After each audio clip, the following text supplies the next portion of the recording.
Selamat datang di channel Kitab Mawas Diri.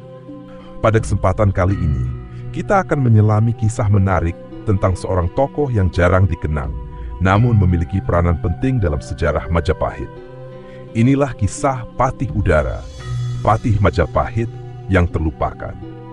Patih Udara atau Maudhara adalah sosok yang memegang kendali penting dalam pemerintahan Majapahit pada masa akhir kerajaan tersebut. Meskipun posisinya seringkali terlupakan, pengaruh dan perjuangannya dalam mempertahankan Majapahit di tengah arus perubahan yang semakin besar tak bisa dipandang sebelah mata. Patih Udara, yang juga dikenal dengan nama Maudhara atau Andura, adalah salah satu tokoh penting dalam sejarah akhir kerajaan Majapahit. Ia menjabat sebagai Patih atau Perdana Menteri Apati Amangkubumi pada masa pemerintahan Girindrawardhana Jaranawijaya, raja terakhir Majapahit yang tercatat dalam sejarah formal. Posisi Udara sebagai Patih menjadikannya figur yang sangat sentral dalam mengelola pemerintahan kerajaan yang sedang menghadapi tantangan besar dari luar maupun dari dalam. Udara adalah anak dari Patih Wahan, seorang tokoh yang sebelumnya mendampingi Girindrawardhana sebagai Patih. Wahan dikenal sebagai figur yang setia dan tangguh, mendampingi Ranawijaya sejak awal pemerintahannya, terutama setelah berhasil menggulingkan Bre Kertabumi dalam perang saudara yang terkenal. Namun, pada tahun 1498, Patih Wahan meninggal dunia, meninggalkan kekosongan pada posisi strategis pemerintahan Majapahit. Kekosongan ini kemudian diisi oleh Patih Udara, yang melanjutkan jejak ayahnya sebagai pendamping setia sang raja. Penunjukan Udara sebagai Patih tidak hanya berdasarkan hubungan kekerabatan dengan Wahan, tetapi juga karena kecakapannya dalam bidang politik dan pemerintahan. Pada masa itu, Majapahit sedang mengalami masa transisi yang sangat berat. Kerajaan yang pernah mencapai puncak kejayaannya di bawah Hayam Wuruk dan Gajah Mada, kini berada di ambang keruntuhan.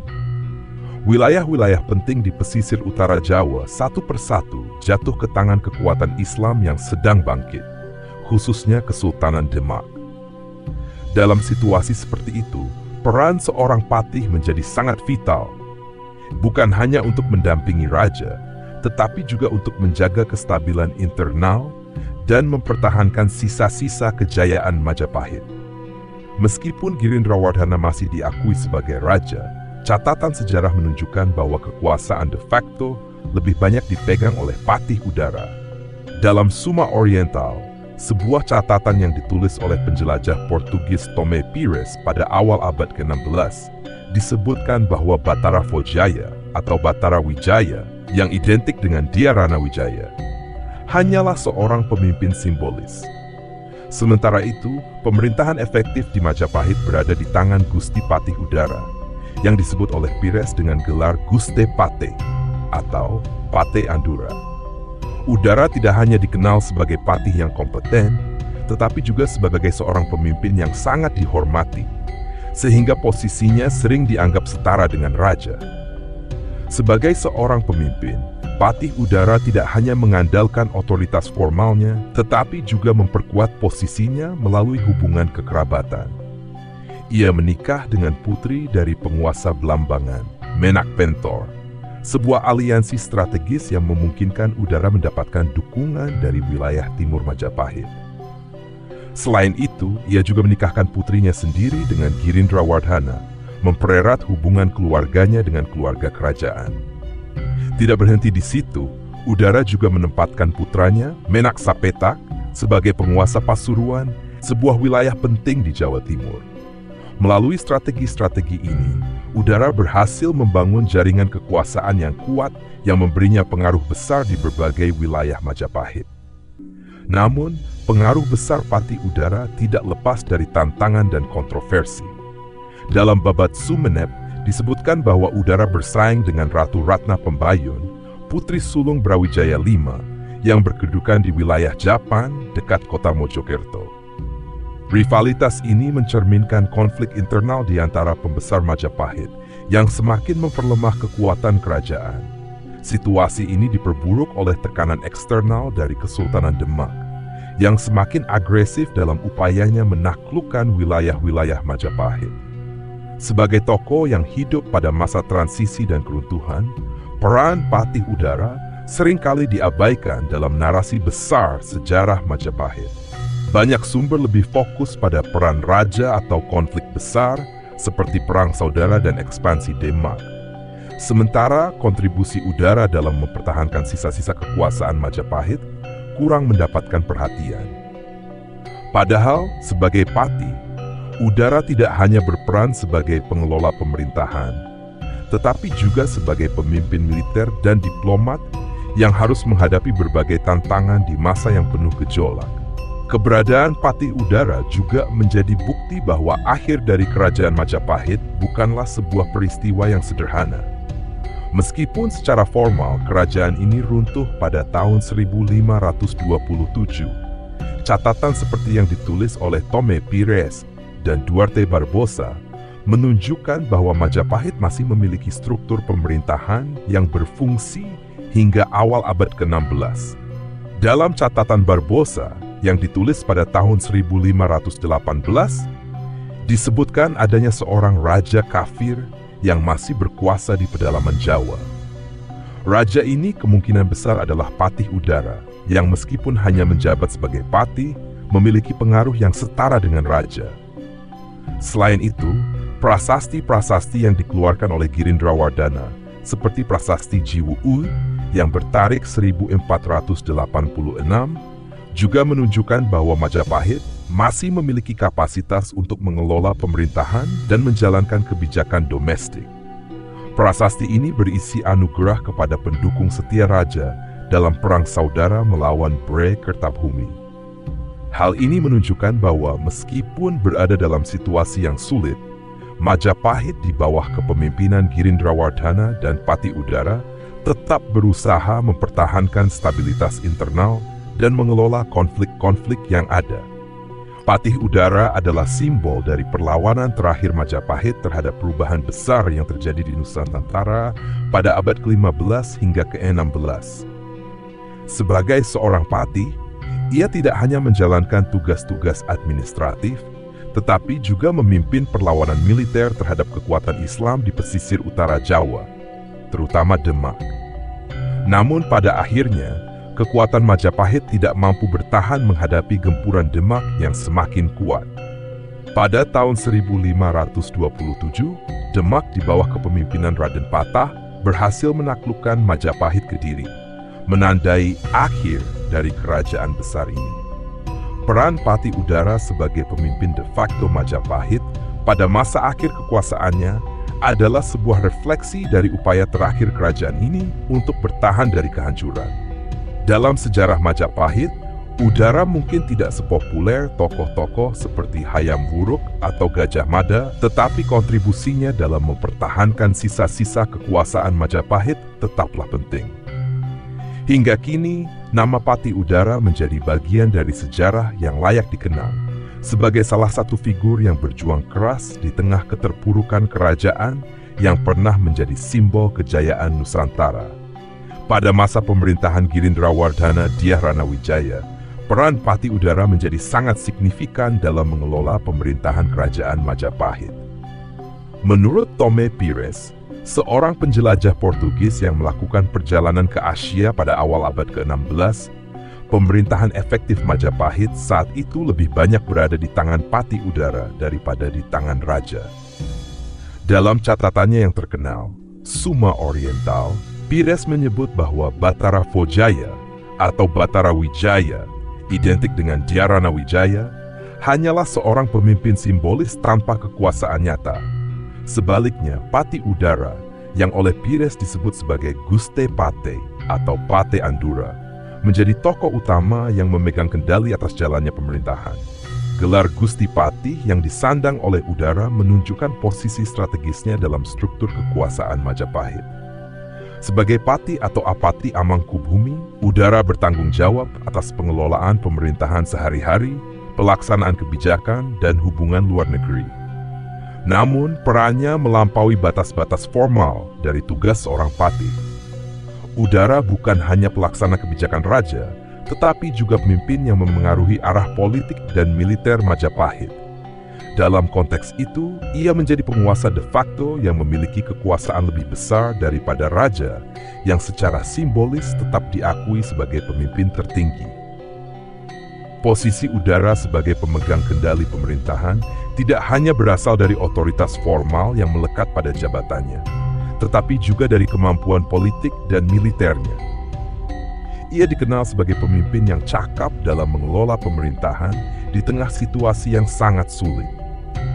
Pada masa itu, Majapahit menghadapi tekanan besar dari berbagai arah, baik dari kekuatan Islam yang bangkit di pesisir utara Jawa, terutama Kesultanan Demak, maupun dari konflik internal di dalam kerajaan. Di tengah situasi tersebut, Udara mampu menjaga stabilitas relatif di wilayah-wilayah yang masih berada di bawah kendali Majapahit. Selain menjalankan pemerintahan, Pati Udara juga memainkan peran penting dalam diplomasi dan militer. Ia terlibat dalam berbagai upaya untuk mempertahankan sisa-sisa kekuasaan Majapahit dari gempuran kekuatan luar. Menurut Pires, pengaruh Udara sangat kuat, hingga ia dianggap hampir setara dengan raja. Hal ini tercermin dari gelar yang diberikan kepadanya oleh Pires, yaitu Viceroy, yang berarti wakil raja. Gelar ini menunjukkan bagaimana Pati Udara tidak hanya menjadi seorang patih, tetapi juga tokoh yang dihormati dan disegani di lingkup pemerintahan maupun masyarakat. Keberhasilan Udara dalam mengelola pemerintahan juga didukung oleh strategi politik yang cerdas. Ia memperkuat posisinya dengan menjalin hubungan kekerabatan dengan berbagai pihak yang memiliki pengaruh di Nusantara. Salah satu contohnya adalah pernikahannya dengan Putri Menak Pentor, penguasa Blambangan, yang memberinya dukungan politik dari wilayah timur Majapahit. Selain itu, Udara juga menikahkan putrinya sendiri dengan Batara Fojaya, memperkuat aliansi antara keluarganya dan keluarga kerajaan. Melalui langkah-langkah ini, Udara memastikan bahwa ia memiliki jaringan kekuasaan yang kuat untuk mendukung perannya sebagai pemimpin de facto Majapahit. Namun, meskipun memiliki kekuasaan besar, peran Udara dalam pemerintahan Majapahit tidak lepas dari tantangan. Salah satu tantangan terbesar yang dihadapi adalah tekanan dari Kesultanan Demak, yang pada masa itu sedang dalam ekspansi besar-besaran. Demak, yang dipimpin oleh Raden Patah, berusaha menaklukkan Majapahit untuk memperluas pengaruhnya di Jawa. Sebagai patih, Udara memimpin berbagai upaya untuk menghadapi ancaman ini.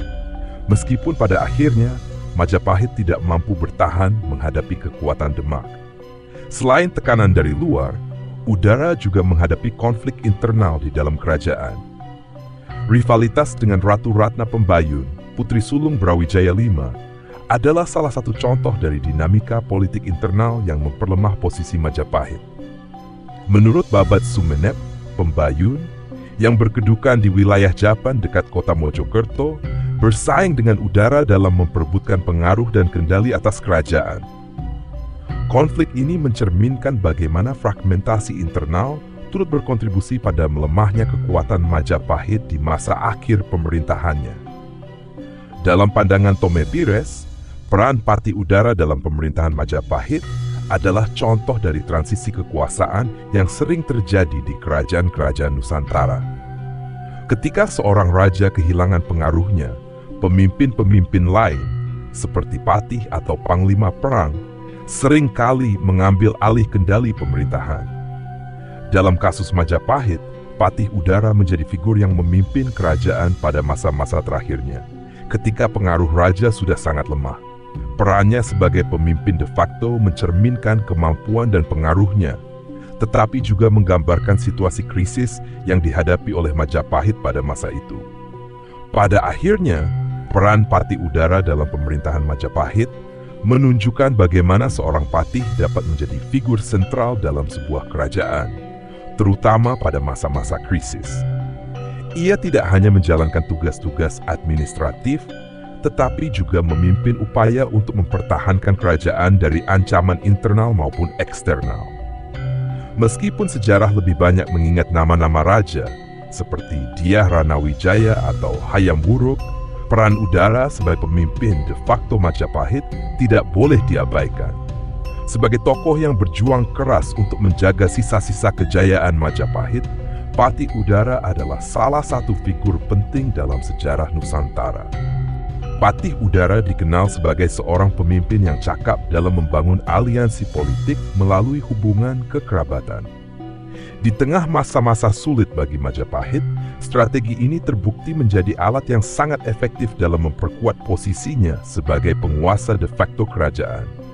Melalui pernikahan dan penempatan strategis anggota keluarganya, Udara berhasil mengonsolidasikan kekuasaan di wilayah-wilayah yang masih berada di bawah kendali Majapahit, sekaligus menjaga stabilitas politik internal di kerajaan yang sedang berada di ambang keruntuhan.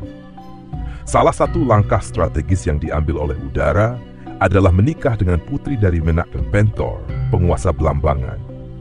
Blambangan yang terletak di ujung timur Pulau Jawa merupakan salah satu wilayah penting yang tetap setia kepada Majapahit, meskipun sebagian besar wilayah kerajaan telah jatuh ke tangan kekuatan Islam. Dengan menjalin hubungan pernikahan ini, Udara tidak hanya mempererat hubungan politik dengan Blambangan, tetapi juga mendapatkan dukungan militer dan sumber daya dari wilayah tersebut. Blambangan menjadi benteng terakhir bagi Majapahit di bagian timur, dan aliansi ini memperkuat posisi Udara dalam menghadapi tekanan dari Kesultanan Demak dan kekuatan lainnya. Selain itu, Patih Udara juga menikahkan putrinya dengan Girindrawardhana Dyah Ranawijaya, Raja Majapahit yang secara simbolis masih diakui sebagai pemimpin tertinggi. Langkah ini tidak hanya mempererat hubungan antara keluarganya dan keluarga kerajaan, tetapi juga memperkuat legitimasinya sebagai penguasa de facto. Sebagai mertua dari raja, Udara memperoleh pengaruh yang lebih besar dalam pengambilan keputusan politik dan pemerintahan. Hubungan kekerabatan ini juga menunjukkan bahwa Udara tidak hanya mengandalkan kekuasaan formal sebagai patih, tetapi juga memanfaatkan strategi personal untuk mengukuhkan posisinya di kerajaan. Tidak berhenti di situ, Udara juga menempatkan putranya, Menaksa Petak, sebagai penguasa Pasuruan. Pasuruan, yang terletak di wilayah timur Laut Jawa, merupakan salah satu wilayah strategis di bawah kendali Majapahit. Dengan menempatkan putranya di sana, Udara memastikan bahwa ia memiliki kendali langsung atas wilayah tersebut, sekaligus memperkuat jaringan kekuasaan keluarganya. Penempatan Menaksa Petak sebagai penguasa Pasuruan juga mencerminkan kemampuan Udara dalam mengelola pemerintahan secara terdesentralisasi, dengan memanfaatkan anggota keluarganya sebagai perpanjangan tangan dari otoritasnya. Strategi hubungan kekerabatan yang dijalankan oleh Patih Udara tidak hanya bertujuan untuk memperkuat posisinya, tetapi juga untuk menjaga keberlangsungan kekuasaan Majapahit. Dalam konteks politik Nusantara pada masa itu, hubungan kekerabatan seringkali menjadi alat yang efektif untuk membangun aliansi dan memperkuat legitimasi. Udara memahami bahwa di tengah tekanan dari luar, dukungan dari wilayah-wilayah setia seperti Blambangan dan Pasuruan sangat penting untuk mempertahankan sisa-sisa kekuasaan Majapahit. Oleh karena itu, ia tidak ragu untuk menggunakan strategi ini sebagai bagian dari upayanya menjaga stabilitas kerajaan. Namun, meskipun strategi ini memberikan keuntungan jangka pendek, situasi politik yang semakin kompleks membuat Udara menghadapi tantangan besar. Wilayah-wilayah yang masih berada di bawah kendali Majapahit harus menghadapi ancaman yang semakin nyata dari Kesultanan Demak, yang pada masa itu terus memperluas pengaruhnya di Jawa. Selain itu, konflik internal di dalam Majapahit sendiri, seperti rivalitas dengan Ratu Ratna Pembayun, semakin memperlemah posisi kerajaan. Dalam situasi seperti ini, hubungan kekerabatan yang dibangun oleh Udara menjadi salah satu upaya terakhir untuk mempertahankan sisa-sisa kejayaan Majapahit. Strategi hubungan kekerabatan juga mencerminkan bagaimana Patih Udara berusaha menjaga keseimbangan antara kekuasaan politik dan hubungan personal. Sebagai seorang pemimpin, Ia memahami bahwa kekuasaan tidak hanya bergantung pada otoritas formal, tetapi juga pada dukungan dari jaringan aliansi yang kuat.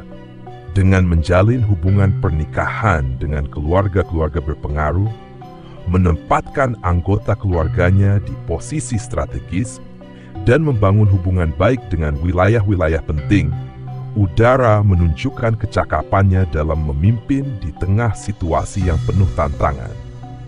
Meskipun pada akhirnya Majapahit tidak mampu bertahan menghadapi tekanan yang semakin besar, hubungan kekerabatan yang dibangun oleh Pati Udara tetap menjadi salah satu bukti dari upaya kerasnya untuk menjaga stabilitas kerajaan. Dalam sejarah Majapahit, langkah-langkah ini menunjukkan bagaimana seorang pemimpin dapat menggunakan strategi personal untuk memperkuat kekuasaan politik, terutama di masa-masa krisis. Sebagai penguasa de facto Majapahit, Udara tidak hanya menjalankan perannya sebagai patih, tetapi juga sebagai diplomat dan politisi yang berusaha mempertahankan warisan kerajaan di tengah perubahan besar yang melanda Nusantara. Pada masa pemerintahan Pati Udara, Majapahit berada dalam tekanan besar dari Kesultanan Demak, kekuatan Islam yang sedang bangkit di pesisir utara Jawa. Konflik ini mencapai puncaknya pada tahun 1527 ketika Demak di bawah kepemimpinan Raden Patah melancarkan serangan ke wilayah Majapahit Kediri yang dipimpin oleh Udara. Penaklukan ini bukan hanya sekadar perebutan wilayah, tetapi juga bagian dari upaya mempertahankan warisan dinasti Rajasa. Raden Patah, yang secara genealogis dianggap masih memiliki hubungan darah dengan dinasti Rajasa, bertekad untuk menjaga agar Majapahit tidak jatuh ke tangan kekuatan lain di luar dinasti tersebut. Dalam konteks ini, konflik antara Demak dan Majapahit lebih dari sekadar perang fisik. Ini adalah simbol dari transisi kekuasaan dari sistem kerajaan Hindu-Buddha yang telah lama bertahan ke sistem kesultanan Islam yang mulai mendominasi Nusantara. Bagi Pati Udara, serangan dari Demak menjadi tantangan besar. Meskipun ia berhasil menjaga sisa-sisa kekuasaan Majapahit hingga saat itu, kekuatan militer Demak yang lebih besar dan aliansinya dengan wilayah-wilayah pesisir utara Jawa membuat posisi Udara semakin terjepit. Wilayah Kediri yang menjadi pusat kekuasaan Udara akhirnya jatuh ke tangan Demak, menandai berakhirnya sisa-sisa kekuasaan Majapahit secara de facto. Kejatuhan Majapahit pada tahun 1527 sekaligus mengakhiri perjalanan panjang salah satu kerajaan terbesar di Nusantara. Perlawanan yang dipimpin oleh Pati Udara mencerminkan usaha terakhir Majapahit untuk mempertahankan eksistensinya di tengah perubahan besar yang melanda wilayah tersebut. Dalam catatan Babat Sumenep, rivalitas antara Pati Udara dan Ratu Ratna Pembayun menjadi salah satu dinamika penting menjelang keruntuhan Majapahit. Ratu Ratna Pembayun, yang dikenal sebagai Putri Sulung Brawijaya V, merupakan sosok berpengaruh yang berkedudukan di Japan, sebuah wilayah dekat kota Mojokerto. Persaingan ini tidak hanya mencerminkan konflik pribadi, tetapi juga memperlihatkan perpecahan internal yang melanda keluarga kerajaan dan para pembesar Majapahit di masa-masa terakhirnya. Sebagai putri tertua dari Brawijaya V, Ratna Pembayun memiliki legitimasi yang kuat secara genealogis. Kedudukannya di Japan memberikan basis kekuasaan yang strategis, baik secara geografis maupun politis. Japan, yang terletak di tengah jalur penting perdagangan dan pemerintahan, menjadi pusat kekuatan yang mampu menyaingi otoritas Pati Udara. Hal ini membuat persaingan antara keduanya tidak terhindarkan, terutama karena keduanya memiliki visi yang berbeda tentang arah pemerintahan Majapahit di tengah tekanan internal dan eksternal. Pati Udara, di sisi lain, telah mengukuhkan posisinya sebagai pemimpin de facto Majapahit. Sebagai patih atau Perdana Menteri, ia tidak hanya bertanggung jawab atas administrasi pemerintahan, tetapi juga memegang kendali militer dan diplomasi. Posisi Udara semakin kuat setelah ia berhasil membangun jaringan kekuasaan melalui hubungan kekerabatan, termasuk pernikahannya dengan putri penguasa Blambangan dan penempatan putranya sebagai penguasa Pasuruan. Namun, otoritas ini seringkali berbenturan dengan kepentingan keluarga kerajaan yang masih menganggap bahwa kepemimpinan harus tetap berada di tangan dinasti, seperti yang diwakili oleh Ratna Pembayun. Rivalitas ini tidak hanya terjadi dalam bentuk persaingan politik, tetapi juga menyangkut legitimasi atas masa depan Majapahit. Ratna Pembayun dianggap mewakili upaya untuk mempertahankan keutuhan kerajaan dengan menjunjung tradisi dinasti. Sedangkan Patih Udara lebih pragmatis dalam mengelola pemerintahan. Udara cenderung mengambil langkah-langkah strategis untuk mempertahankan wilayah-wilayah yang tersisa, termasuk menjalin aliansi dengan penguasa lokal dan memobilisasi kekuatan militer. Dalam beberapa kesempatan, konflik ini bahkan memunculkan ketegangan antara pendukung kedua pihak yang semakin memperlemah posisi Majapahit secara keseluruhan. Berdasarkan keterangan dalam Babat Tanah Jawi, rivalitas ini semakin memanas ketika Majapahit menghadapi ancaman dari Kesultanan Demak. Di saat Demak mulai memperluas pengaruhnya ke wilayah pedalaman Jawa, persaingan antara Udara dan Ratna Pembayun menghambat upaya konsolidasi kekuatan tanah. Alih-alih bersatu melawan ancaman eksternal, kedua tokoh ini justru terlibat dalam perselisihan yang menguras sumber daya dan memperlemah stabilitas pemerintahan. Hal ini membuat Demak semakin mudah untuk menaklukkan wilayah-wilayah penting Majapahit. Meskipun rivalitas ini tidak selalu tercatat secara rinci dalam sumber-sumber sejarah utama, tradisi lisan dan babat memberikan gambaran tentang kompleksitas politik di akhir masa Majapahit. Ratna Pembayun dan Patih Udara masing-masing mewakili dua pendekatan yang berbeda dalam menghadapi tantangan zaman. Ratna Pembayun, dengan kedudukannya sebagai putri kerajaan, mencoba mempertahankan legitimasi dinasti di tengah perubahan besar yang melanda Nusantara.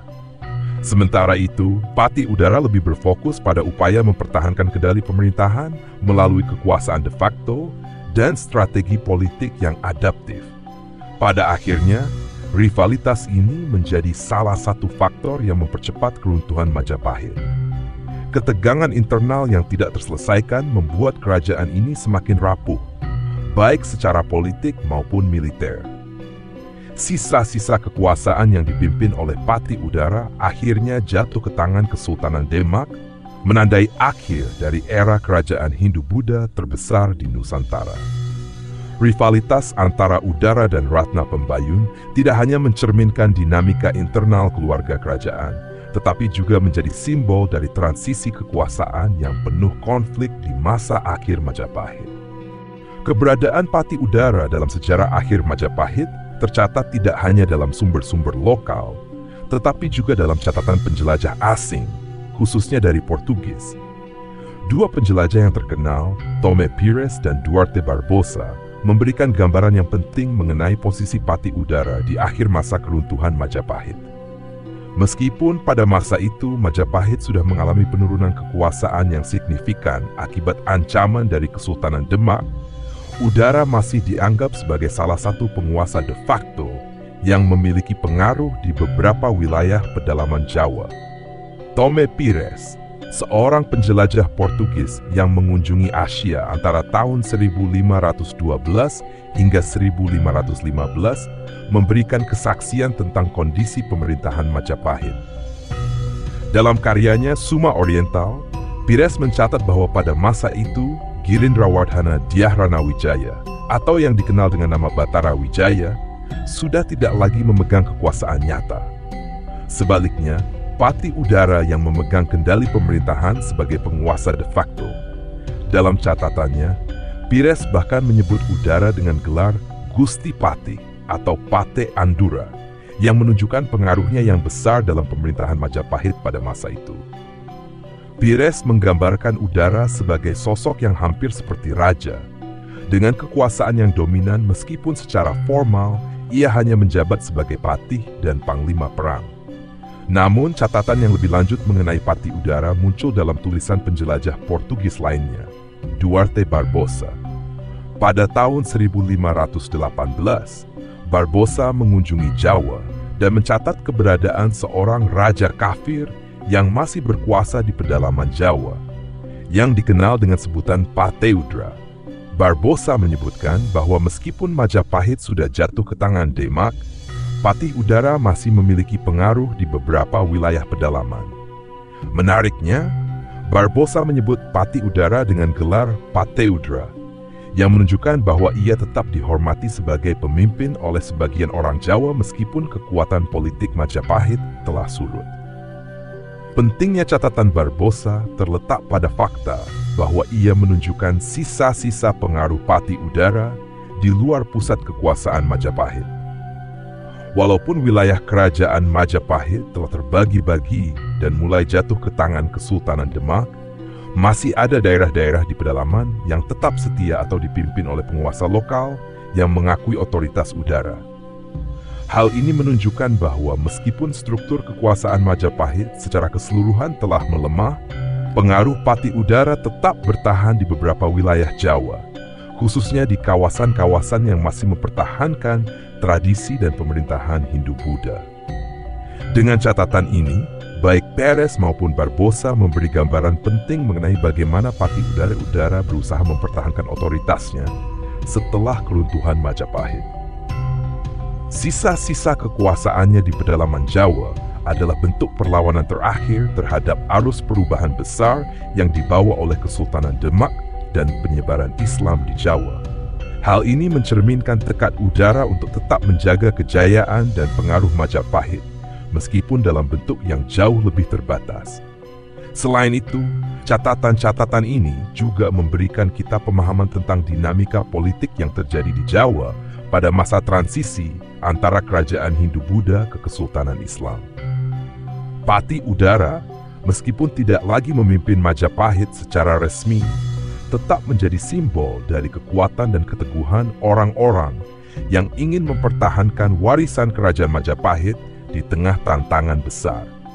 Sebagai salah satu tokoh yang disebut dalam catatan penjelajah asing, Patih Udara tetap tercatat dalam sejarah sebagai penguasa yang memiliki pengaruh, bahkan ketika kekuatan kerajaan yang ia pimpin mulai memudar. Meskipun Majapahit sudah memasuki masa-masa terakhirnya, keberadaan kerajaan ini pada periode transisi yang penuh dengan konflik internal dan ancaman eksternal masih tercatat dalam berbagai prasasti dan catatan asing. Salah satu bukti penting mengenai eksistensi Majapahit di tengah periode pergolakan adalah prasasti Jiwu A yang dikeluarkan oleh Dyah Ranawijaya pada tahun 1486. Prasasti ini menjadi saksi bisu dari masa Perang Saudara yang melibatkan Bray Kertabumi, yang merupakan salah satu konflik besar dalam sejarah Majapahit menjelang keruntuhannya. Prasasti Jiwu I dikeluarkan sebagai bentuk anugerah kepada pendukung Ranawijaya dalam pertempuran melawan Bray Kertabumi, yang dikenal sebagai Perang Saudara yang mengguncang Majapahit. Dalam prasasti ini, tercatat bahwa Dyah Ranawijaya memberikan penghargaan dan pengakuan kepada para pendukungnya, yang sebagian besar adalah pemimpin lokal dan prajurit yang setia kepada pemerintahan pusat. Perang Saudara ini menggambarkan perpecahan internal yang semakin dalam tubuh Majapahit, yang pada akhirnya memperlemah struktur kekuasaan kerajaan tersebut.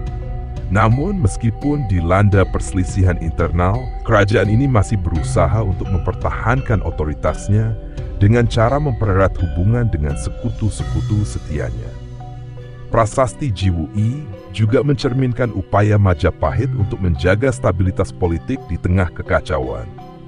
Di samping Perang Saudara, Majapahit juga menghadapi tekanan dari kekuatan luar, terutama Kesultanan Demak yang semakin memperkuat posisinya di Jawa.